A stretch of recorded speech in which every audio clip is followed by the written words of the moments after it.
Au nom du Père et du Fils et du Saint-Esprit, Amen. Grande joie d'être là avec vous en ce mardi 17 mai. Et la première lecture d'aujourd'hui, de cette Lectio Divina, je te rappelle, c'est toujours très important de faire ta Lectio Divina toujours par écrit, de répondre aux 5 questions. Qu'est-ce que la parole de Dieu dit? Qu'est-ce que Dieu me dit personnellement? Quelle est ma réponse? Quelle est ma prière?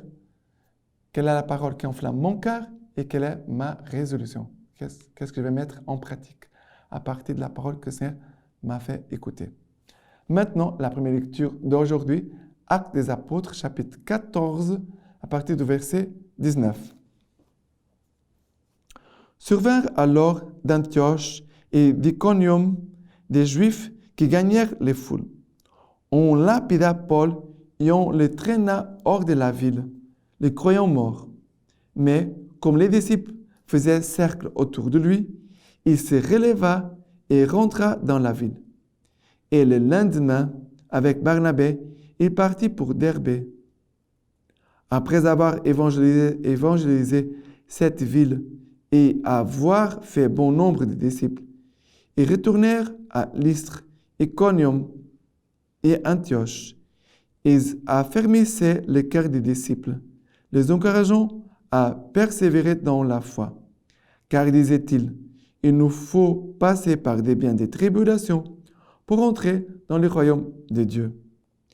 Ils leur désignèrent des anciens dans chaque église, et après avoir fait des prières accompagnées de jeûnes, ils les confièrent au Seigneur en qui ils avaient mis leur foi. Traversant alors la Pisidie, ils gagnèrent la Pamphylie. Puis, après avoir annoncé la parole à Pergé, ils descendirent à Attalie, et là, ils firent voile vers Antioche, d'où ils étaient partis, recommandés à la grâce de Dieu pour l'œuvre qu'ils venaient d'accomplir. À leur arrivée, ils réunirent l'Église et se mirent à rapporter tout ce que Dieu avait fait avec eux et comment il avait ouvert aux païens la porte de la foi. Alors, ici, on voit vraiment l'action de l'Esprit Saint sur Paul qui lui communique une force. Regardez, Paul vient d'être lapidé. On lapida Paul et on le traîna hors de la ville, les croyants morts. On ne peut pas imaginer dans quel état il était. Mais, comme les disciples faisaient cercle autour de lui, qu'est-ce qui se passe? La présence des frères, c'est la présence de l'Église, c'est la présence du Christ, fait que Paul se releva et rentra dans la ville. Paul n'est pas parti en courant. Paul, il a une force de l'Esprit Saint, mais aussi la présence des frères, de Barnabé et des autres frères, donne du courage à Paul, de la force. Et Paul se redressa et entre dans la ville pour continuer sa mission. Et la parole dit qu'après avoir évangélisé cette ville de Derbé, où il a fait bon nombre de disciples, ils vont retourner à Lystre, Iconium et Antioche. Et ils vont affermir les cœurs des disciples, les encourageant à persévérer dans la foi. Oui, ils vont affermir les cœurs des disciples, vont les encourager dans la foi, en disant, il nous faut passer par bien des tribulations pour entrer dans le royaume de Dieu. Si on pensait toujours cette phrase, il faut beaucoup de tribulations pour entrer dans le royaume des cieux, de Dieu, on allait supporter les tribulations avec un cœur plus disposé, un cœur plus généreux, un cœur plus confiant, un cœur plus ouvert, un cœur qui entre et qui accepte les tribulations, mais par la foi, en sachant que le Seigneur est présent et que le Seigneur conduit tout. Tout concourt au bien de ceux qui aiment Dieu. Voilà ce qu'ils sont en train de vivre ici. Et là, et continuent la mission. Ils ne s'arrêtent pas. Paul, Barnabé, ils vont traverser la Pisidie, gagner la Pamphylie, et après avoir annoncé la parole à Pergé, ils descendirent à Attalie. Là, ils firent voile vers Antioche, d'où ils étaient partis, recommandés à la grâce de Dieu pour l'œuvre qu'ils venaient d'accomplir. Vous voyez, ils ne s'arrêtent pas. Ils ne s'arrêtent pas pour l'évangélisation. Et on devait avoir cette soif d'évangélisation. Nous tous, Seigneur, j'aimerais que l'évangélisation puisse grandir et que cette évangélisation aussi, que je puisse aussi participer à cette nouvelle évangélisation, comme nos papes nous rappellent toujours. Est-ce que tu es un cœur évangélisateur? Tu as soif d'évangéliser? Tu as soif vraiment du salut des âmes? Est-ce que tu as cette soif, ce feu dans ton cœur? Sinon, tu dois le demander au cas où tu ne l'as pas. Et voilà, ils continuent de réunir l'Église, à rapporter tout ce que Dieu avait fait avec eux, comment Dieu avait ouvert la porte aux païens, comment le Seigneur a ouvert aux païens la porte de la foi. Nous devons demander que la porte de la foi puisse s'ouvrir dans les cœurs des païens. Et il y a beaucoup de chrétiens qui sont des païens parce qu'ils ont reçu le baptême, mais ils ne vivent pas la foi reçue dans leur baptême. Il y a des chrétiens qui sont même participent dans la vie de l'Église, mais qui ne vivent pas par la foi. Ils n'ont pas vraiment fait une expérience profonde de Jésus vivant, de Jésus tout-puissant. Maintenant, les psaumes d'aujourd'hui, c'est le psaume 145. Le psaume 145, à partir du verset 10.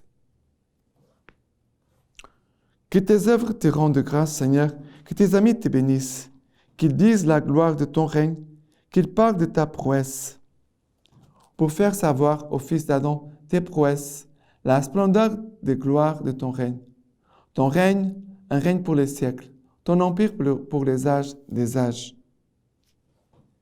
Que ma bouche dise la louange du Seigneur, que toute ma chair bénisse son saint nom, toujours et à jamais.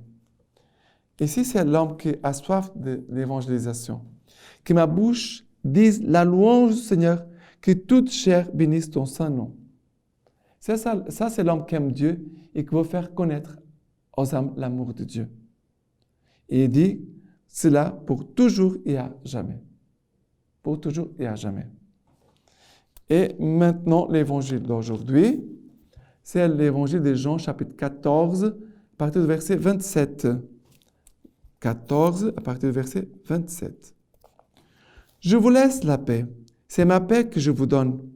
Je ne vous la donne comme le monde la donne. Que votre cœur ne se trouble ni s'effraie. Vous avez entendu ce que je vous ai dit. Je m'en vais et je reviendrai vers vous. Si vous m'aimiez, vous vous réjouirez de ce que je vais vers le Père, parce que le Père est plus grand que moi.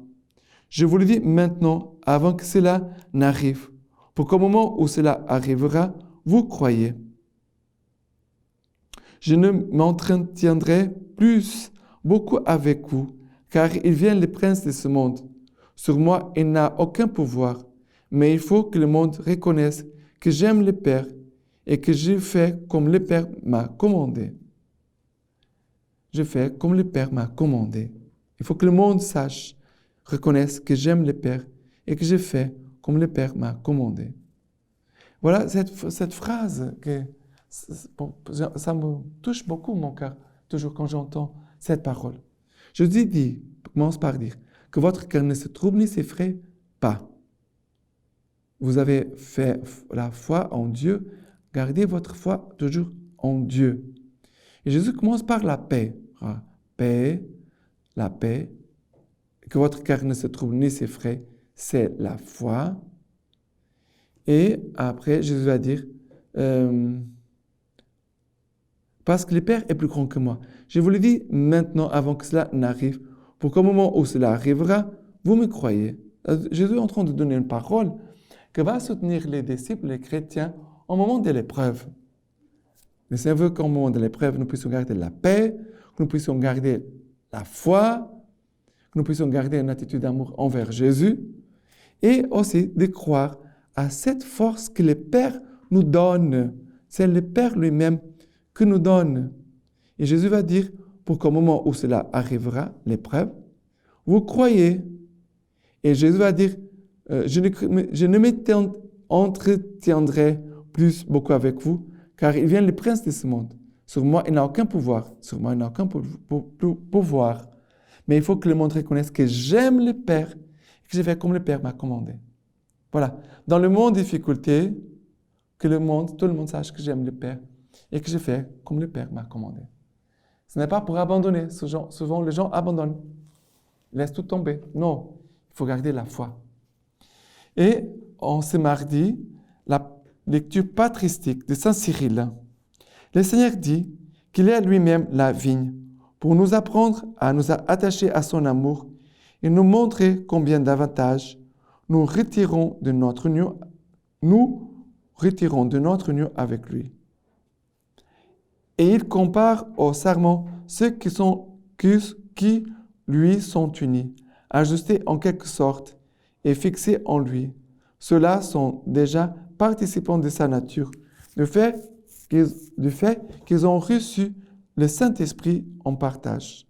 Car ce qui nous unit au Christ Sauveur, c'est son Esprit Saint. L'union avec la vigne de ceux qui se rejoignent à elle vient de leur libre choix, mais de la part de la vigne à notre égard, cela vient de sa nature.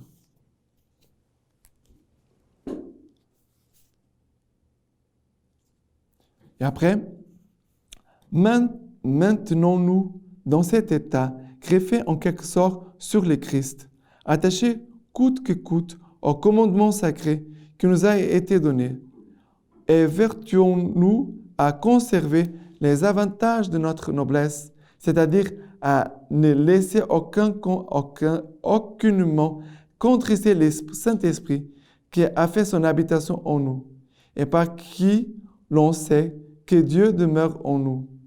Comment nous sommes dans le Christ, et lui en nous. Le sage Saint Jean nous l'a montré par cette parole. Nous reconnaissons qu'il demeure en nous, et nous en lui, parce qu'il nous a donné son esprit. De même que la souche de la vigne fournit et distribue au sarment la qualité naturelle qui lui est propre et qui est en elle, c'est ainsi que le Verbe, Fils unique de Dieu le Père, introduisit chez les saints une source de parenté avec sa nature et en leur donnant l'Esprit, surtout à ceux qui lui sont unis par la foi et par une parfaite sainteté.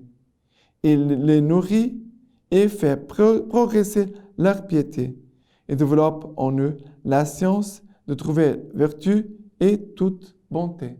Et maintenant, je vous laisse la bénédiction par les mains toutes pures de la Vierge Marie. Que Dieu Tout-Puissant vous bénisse et vous garde, le Père, le Fils et le Saint-Esprit. Amen.